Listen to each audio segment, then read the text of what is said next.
ago, my mom developed Lyme's disease, and it created a lot of effects on her nervous system. It shut down half of her lungs and diaphragm. She had major surgeries, and she ended up at Johns Hopkins. She was a nurse, and she was not able to work, and that was her passion, and it really affected her that she couldn't work. She needed to have 2 knee replacements on each knee, and the left one she got done last year, and it went great. She went in the hospital for a couple of days and came out. Her recovery was great. And the next one, she got sick, and it got postponed, and then she got well, and then she went back in. It was an outpatient procedure where she went in, they checked the fluid level. She was in the operating room for about an hour.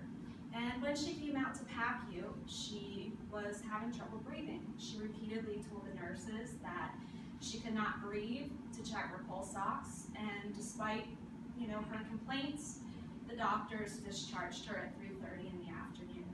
She came home, and when I went to the house with my daughter to check on her, she was just not herself.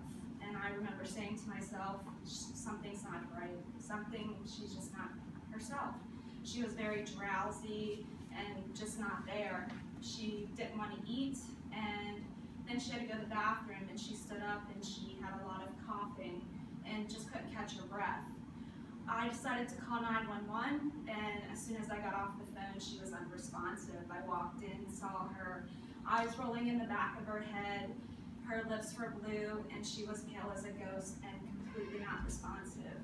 We did CPR on her for 20 minutes until the medical professionals got there, and she did make it. They took her to the hospital, and she passed away. This is my angel. This is my mom. Her name is Linda Smith. She is 63 years old. She was a registered nurse, and she loved helping people. She was my inspiration. And from my personal experience, this is why I want to inform you on the stages of grief and all of the effects that an individual goes through when they lose somebody. I have a few pamphlets here. My mom's obituary that I wanted to pass around. She's at the top right corner, as well as all of her mementos from her services that we had, memorial and her funeral, that you all can look at.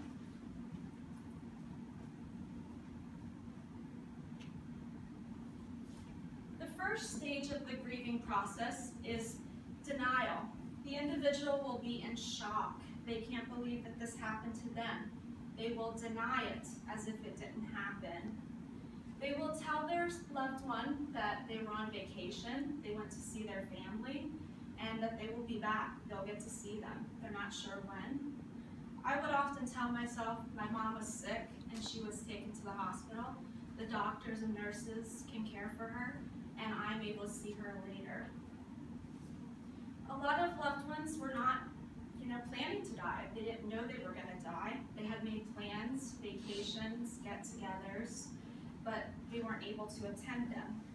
And the individual doesn't want to admit how their life has changed since losing their loved one.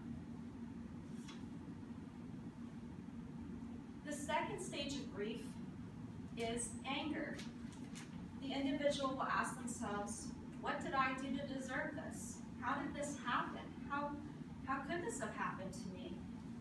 They will get angry at God because he knew, how could he let this happen to me? If he loved me so much, how could he have let it happen?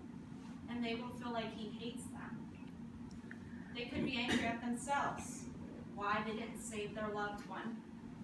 And I blame myself to this day as well for the rest of my life that I ignored my gut instinct, that my mom, something wasn't right and I ignored her, and I feel that she died because of my actions. An individual could be angry at the medical professionals because they didn't get there fast enough or they didn't do enough to save their loved one. The third stage of the grieving process is bargaining. They will beg God to save their loved one. They will also make a deal with God. If I go to church every Sunday, will you save her? If I volunteer or give anything, will you save her? I used to ask anybody around me if they could come to the store with me to get a shovel so that we could dig up her body and I could cut out my heart and give her mine so that she could be brought back. They will ask God, what can they do to get rid of this pain?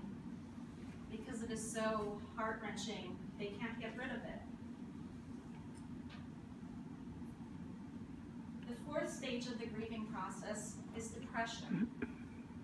This is the full extent of the loss sets in the individual that their loved one is gone. They replay the events that happened, what happened that day. They replay it over and over again. They become withdrawn from anyone or anything in their life. And they become to the point of thinking suicidal. What's the point of living anymore? My loved one's not here, so what's the point? They begin to sleep. I did this a lot, where I would sleep a lot, because the more you sleep, the less you have to think that your loved one is gone. And their self-esteem becomes affected. They look at themselves not as a good person. They might hate themselves. And they miss their loved ones so much that the pain is unbearable. Holidays and memorials such as graduations, weddings, Father's Day, Mother's Day, birthdays are especially hard for the individual. While others are looking forward to this time, others are not. They're kind of wishing it wasn't existing. And the fifth and final stage of the grieving process is acceptance. This step takes a lot of work to get to. And it can take a while to get to. The individual comes to complete realization and accept that their loved one is deceased. They are not coming back. They will try to continue their life without the presence of their loved one. They will never move on, and they will never forget what happened. Some individuals will honor their loved ones in memorial ways, such as looking at pictures, creating collages. They will make food that the loved one really enjoyed, and they will go on trips where the loved one once visited. And I do this a lot. I go to the grave, and sometimes it was very hard at the beginning to go there, to talk to her. Sometimes you can't. It's just peaceful. I really enjoy just sitting there and reading a book and just thinking about her, telling her the significant events going on in my life. And you can talk about your loved one, such as the speech. You can volunteer your time with an organization that deals with grief, that helps individuals. I got the opportunity to go on a walk with an organization known as Olivia's House. I got to raise money and walk. This money will go to the individuals from young ages up until especially high school. They help individuals get through the grieving process with peer support. They have all different age groups. They have, as well as pet support. They will have help you, the individual, before the loss as well as after the loss. And here's some pictures of my walk. There was different stations for the kids, such as face painting, coin tosses. You could throw the coins in the cup. And there was face painting there, music. There was also a cakewalk where we got to walk, and wherever the individual came close to, they picked a person and you got to pick any cake you wanted. I won and I got cupcakes. And there's pictures of the walk going on. There's a picture of my daughter and myself. She got her face painted. And a lot of the individuals there, they were all walking in honor of somebody that they loved. They had pictures on their shirt where they had been through the program themselves. And an organization such as the Olivia's House is located in York, Pennsylvania. I went there and interviewed them.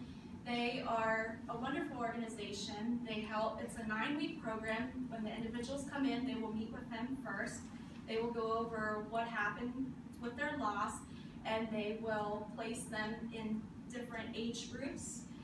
such as the young with the young, and the middle school with the middle school, as well as the teenagers with the teenagers. They have college, and they have a group that is with the parents as well, the ones that are left raising the children.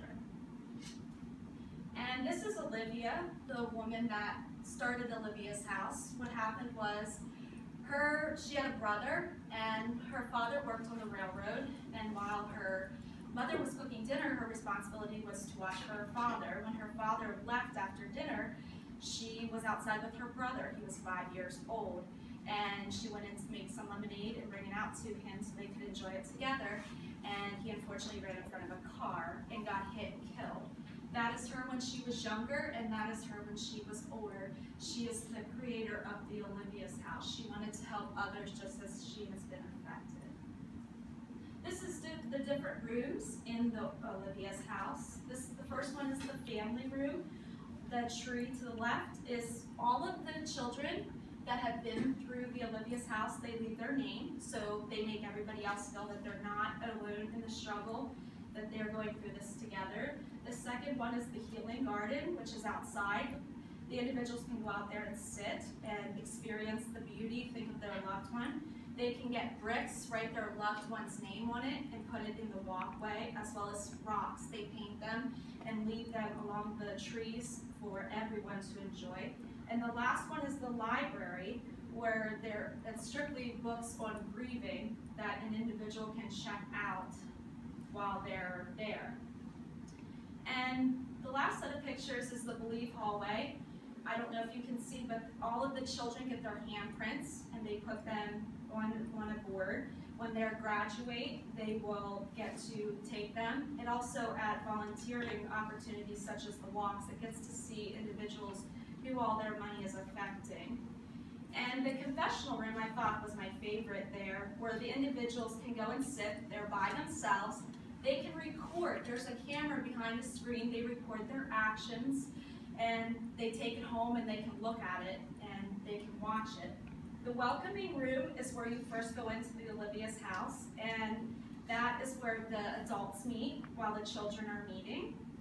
And the dolphin room is an example of the middle school room. They can sit on bean bags.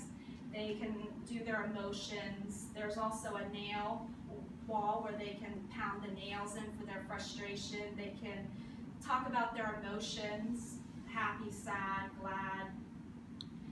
And it is important to know that any individual can experience the stages of grief anytime throughout their life. It can go in any order.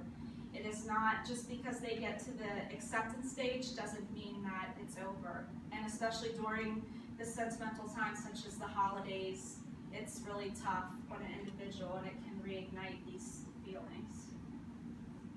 And I hope this speech has better educated you on the effects that an individual experiences when they lose somebody.